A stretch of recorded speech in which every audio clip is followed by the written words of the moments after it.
Hello, this is Michael Altos, and we are starting a section on clinical pharmacology of inhalational anesthetics. This is recording part 1. The first thing we're going to discuss is the concept of MAC. MAC, as we know, stands for minimal alveolar concentration. Really, it's probably better termed a median alveolar concentration because it is the concentration of inhalational anesthetic that prevents patient movement in 50% of patients in response to a certain stimulus, which means that at MAC concentrations, without any other drugs on board, half the patients will move and half of them won't. The specific things that you need to remember is that we're talking about movement. Now, this isn't very clinically meaningful because half the patients moving is not going to be acceptable to our surgical colleagues, and MAC is really used best to compare different agents. Now that's the MAC of movement, and when we talk about MAC, we're talking about movement, but there are other MACs that we refer to. For example, MAC awake, at what concentration are people likely to open their eyes and wake up, and that's about 0.1 times the regular MAC. The MAC bar, which stands for blocking an autonomic reflex, so even though patients move, they may still have hypertension and tachycardia, and that occurs much above regular MAC. That occurs at almost 2 MAC. And then MAC recall, which is probably what we care about the most, which is the MAC at which people may start to remember things that are going on. And that's at about 0.3 to 0.5 MAC. MAC is additive, so if you use two different inhalational agents, to a good degree of approximation, half a MAC of one plus half a MAC of the other equals a full MAC. This is really only pertinent when you're combining nitrous oxide with another agent, because we don't do a lot of combining agents in most of our anesthesia setups. There are some factors that increase MAC. That is, they increase a patient's anesthetic requirement. The best known one is younger age. MAC is highest at 6 months of age, and then it decreases over the course of lifetime. Infants have a higher MAC than neonates, and also a higher MAC than adults. So we see that neonates have a little bit of a lower MAC. It peaks in infancy and then begins to decline. In SIVO, they say it's about the same in neonates and in infants. Chronic alcohol use may give patients a higher anesthetic requirement and increased MAC. And then there are some things that are more hypothesized and not definitely proven. For example, do anxious patients need a higher MAC? Patients who have an acute sympathetic increase, if they're high on cocaine or getting ephedrine or amphetamines, and patients who are hypermetabolic, for example, patients in thyroid crisis. There are also factors that decrease MAC, and these are pretty well known. The most obvious one is pre-medication. If you give a patient some other sedative, whether it's an opioid or a benzodiazepine, that will decrease the amount of anesthesia they need, and it will decrease their MAC. MAC declines reliably with age, and we can say that it decreases 6% per decade after age 40. This is shown up on some of the anesthesiology board exams, and it may appear on yours as well. Pregnancy has always been taught to reliably decrease MAC by about 1/3.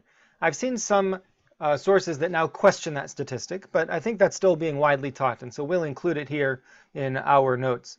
People who are acutely intoxicated with alcohol are kind of like pre-medication. They may have a decreased MAC. And anything that perturbs your normal homeostasis, whether it's hypothermia, hypercarbia, hypoxia, sympathetic blockade, all of these things can also decrease MAC.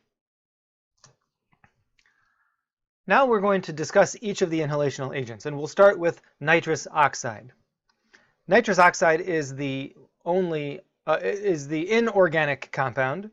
It is non-volatile, it's sweet-smelling, and it's relatively insoluble in the blood. Nitrous is not flammable, but just like oxygen, it supports combustion. So we know that a fire needs 3 components. It needs fuel to burn, it needs a heat source, and it needs oxygen to provide oxygen to fan the flames, as we say. Instead of oxygen, nitrous oxide can do the same thing. Some of the effects of nitrous oxide, we'll just list them out here. In the cardiovascular system, we see cardiac depression, but some catecholamine release as well. In the respiratory system, people tend to pant, so they increase respiratory rate and decrease tidal volume, assuming they're breathing spontaneously. And so the net change in minute ventilation is usually 0. It does decrease the hypoxic drive, so patients will tolerate higher or rather lower oxygen levels, higher degrees of hypoxia. In the brain, nitrous can lead to increased intracranial pressure.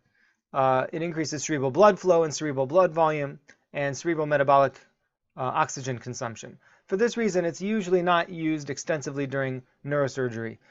Nitrous is unique in that it is analgesic and may confer some sort of analgesic benefit, although the significance of this has been questioned when nitrous is mixed with other inhalational agents as well.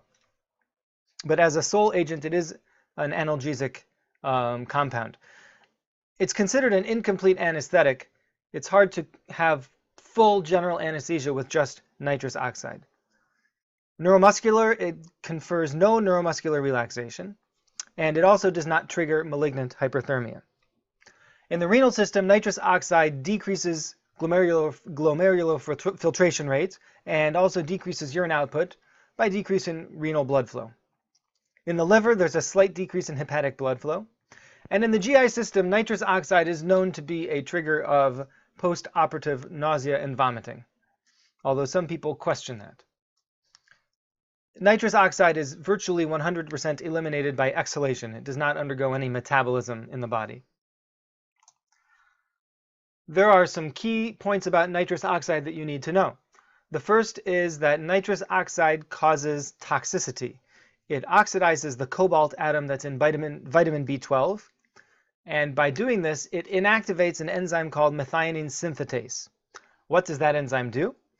It's involved in the formation of myelin, and patients therefore could develop peripheral neuropathies or neurotoxicity, and obviously the more at-risk patients are, the more of a concern this will be compared with a healthy patient. Similarly, patients who get multiple exposures or prolonged exposures are at more risk than healthy patients who get shorter or single exposures. Methionine synthetase inactivation will also lead to an accumulation of homocysteine, which may have some cardiovascular implications. Methionine synthetase inactivation will lead to an inhibition of thymidylate synthetase, which is involved in DNA synthesis. So therefore, nitrous oxide is teratogenic and should not be used in pregnant patients, especially in the first trimester. Nitrous oxide may cause bone marrow depression and a megaloblastic anemia. And questions have been raised about whether it is wise to use nitrous oxide in patients who are being anesthetized for bone marrow harvesting. It can also cause pernicious anemia, which is a depletion of vitamin B12.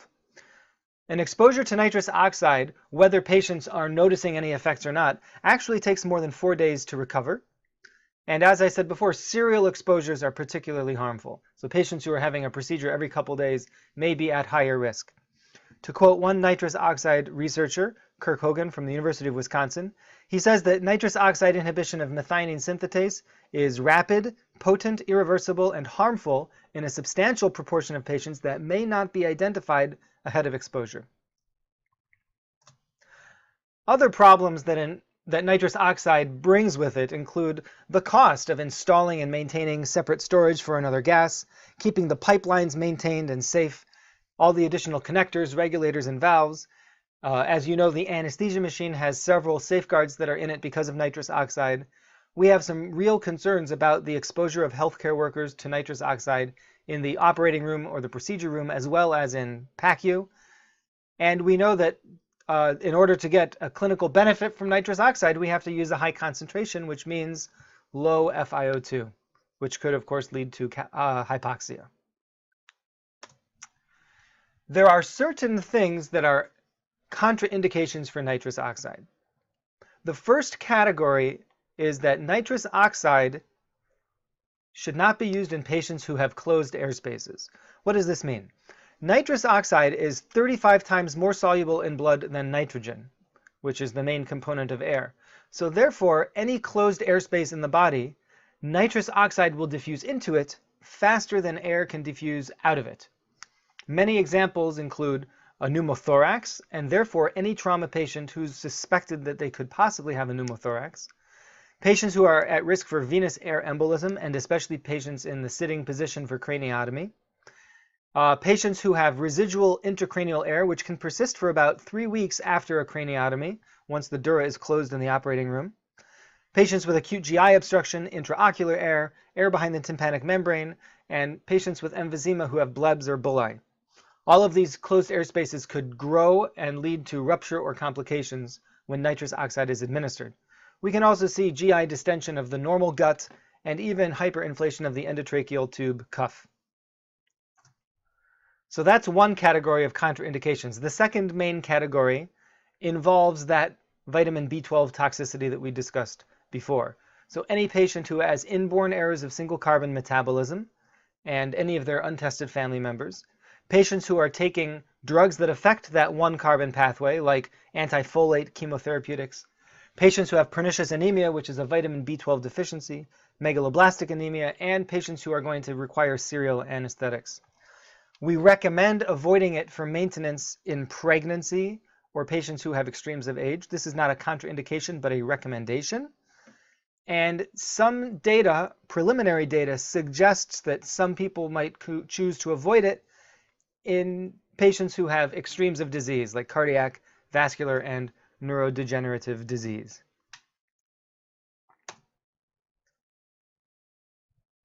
We'll stop here. Please let me know, as always, if you have questions about the material, and we'll continue in the next recording.